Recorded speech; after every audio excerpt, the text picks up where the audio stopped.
Assalamualaikum warahmatullahi wabarakatuh. Para mitra tepang deui sareng pidangan dongeng Sunda kalayan judul Mojang Desa. Naskah karya Lili Guntur, garapan dongeng ku Mang Lili Guntur. Atur salam kanggo sadaya mitra dangu anu satia, utamina kanu parantos like, komen sareng subscribe. Nu parantos subrek. Atuh kasayan mitra dangu sadayana mugia janten sodakoh sarta kengeng balesan pahala ti Gusti Allah Subhanahu wa Ta'ala.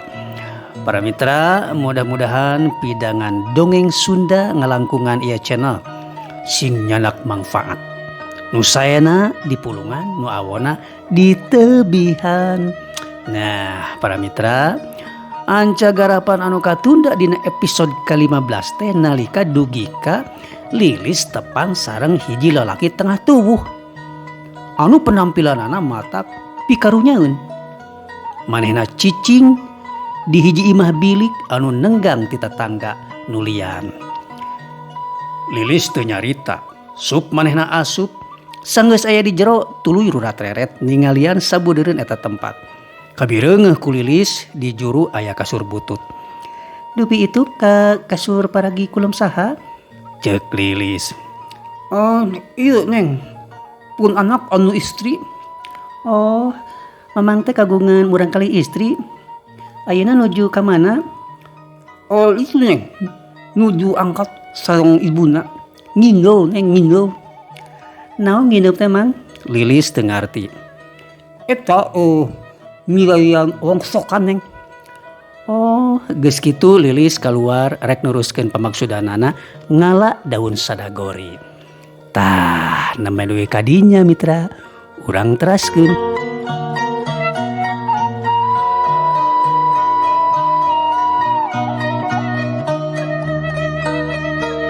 Basa Lilis keur totongengan metikan daun sadagori. Ku eta lalaki diperhatikeun, diteuteup meh teu ngiceup. Eta lalaki merhatikeun sampulur awak Lilis ti luhur nepi ka handap. Pakulitan bodas, buuk panjang ngarambuai semetak-tak.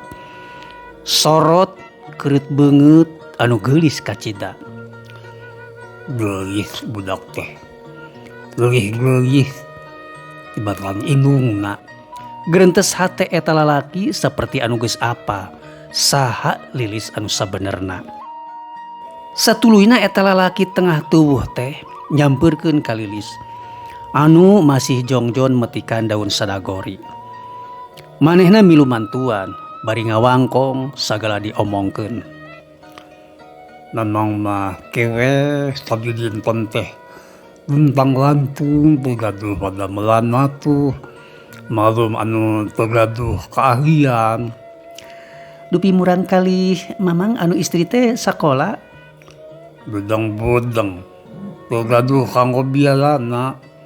Numawi sakapeung mah hok ngiring mantuan ka ibuna ngindu. Kami sareng adina anu lalaki." "Pami sakola mah berarti tos kelas 8 SMP." Ceuk Lilis. "Kelas 8 Neng?" Eta lalaki melong beungeut Lilis. "Muhun kelas 8 teh pami kapungkur mah kelas 2. Kitu Neng. Depi Neng Lilis ayeuna teh tos kelas sabaraha?"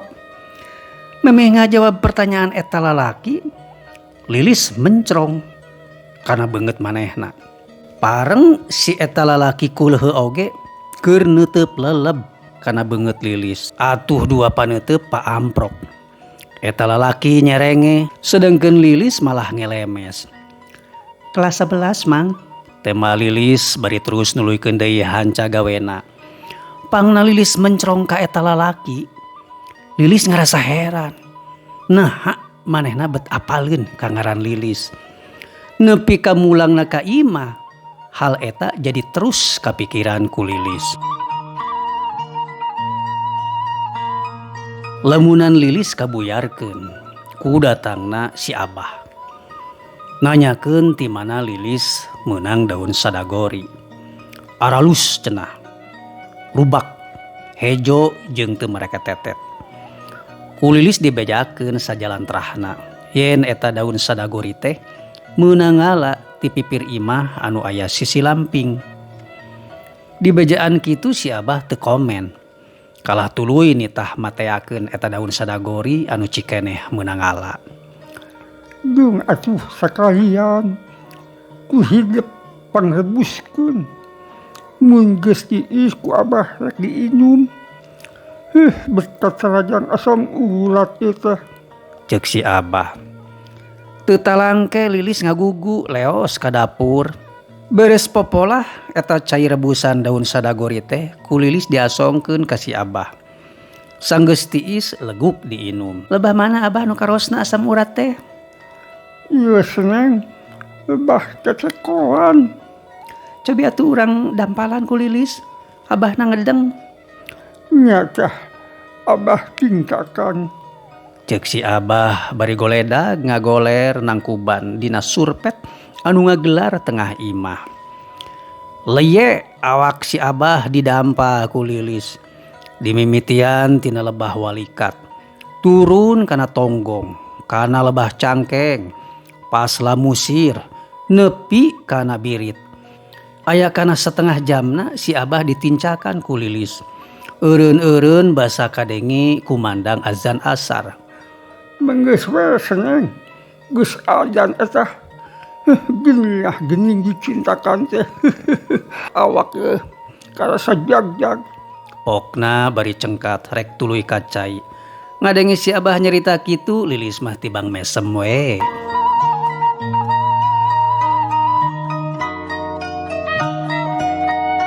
Si Abah jeung Lilis salat asar berjamaah di tajub anu aya gigireun imah. Rengse salat si Abah mah tuluy zikir. Sedengkeun Lilis mah kaluar ti heula. Bus ka kamarna rek ngudar mukena. Geek diuk dina bibir risbang. Top kana HP rek nelepon Imas. Halo Mas, masih di mana? Iya Lis, iya lagi OTW, bentar deh oge nyampe. Tembal Imas. Klik telepon di pareuman. Sabot Lilis keur ngahuleng nyawe sora motor Anwar kadenge ngadurut-dut hareupeun imah. Reg eureun sanggeus parkir di tempat anu geus biasa, Anwar jeung Imas langsung arasup ka imah. Dariuk ditepas. Lilis kaluar ti kamarna nyampeurkeun kanu karek daratang. Kabireungeuh maranehna ngobrol. Imas nyaritakeun ngeunaan kaayaan tempat anu cikeneh dikunjungi. Tapi sajroning kitu hate Anwar mah galecok. Mun indit duaan kitu teh jeung Lilis bagja kacida. Bisa indit paduduaan tadabur alam, menikmati endahna panorama alam. Kitu galecokna hate Anwar. Anwar ngareret ka Lilis anu keur ngahaminan Imas cacarita. Abah ka mana? Pokna. Masih di tajuk Abah mah rupina. Tema Lilis. Asa kaingetan harita Anwar teh can salat asar, jung cengkat sarta ngaleos ka kamar rek salin baju. Basa Anwar keur ditajuk, Imas nyarita ka Lilis. Imas tidur di dieunya. Monok, besok kan libur. Boleh-boleh saja, tapi kudu minta izin heula ka ortu kamu. Soalna bisi melangeun. Pasti atuh gampil, tinggal ngontek we. Wayahna mun tidur di dieu mah, Imas kudu ikutan ngaji. Kayak pada maghrib. Ocel, beres. Dengan senang hati. Imas nyerengeh.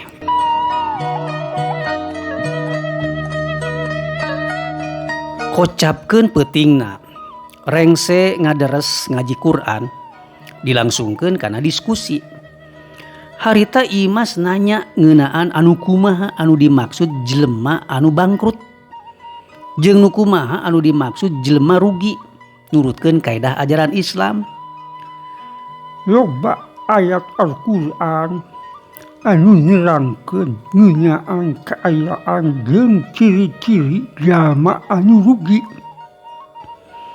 Di antarana surah Al-Asr disebutkeun yen karereanana jelema teh aya dina kaayaan rugi. Angin jalma-jalma anu iman jeung ngalampahkeun amal soleh serta anu silih wasiatan dina jalan hak. Aya jalan hak teh jalan bebeneran jeung silih wasiatan dina kasobaran. Mapari nasehat teh parentah Allah nya bah. Nya sujang kusabab parentah Allah alhasil mere nasehat jeung silih elingan teh lain wungkul tugas ulama tapi mangrupa tugas sakabeh jalma mukmin. Tema si Abah. Kalebet kewajiban Anwar sebagai wartawan wajib mengawasi setiap kebijakan pemerintah supados sesuai sareng pelaksanaanana. Wih, luar biasa. Ternyata secakap itu gening Imas teh. Cek Anwar bari mencerong ka Imas.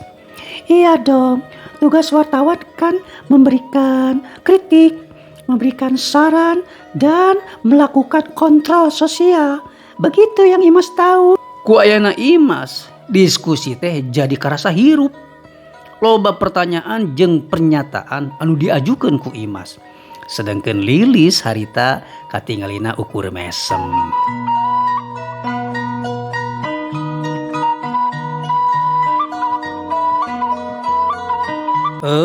Waktosna seep. Para mitra tepang urang kesengkar ku durasi. Insya Allah ke tepang deui ngalangkungan cenah anu sami. Mang Lili Guntur anu mancan dama sejak amit mungkur.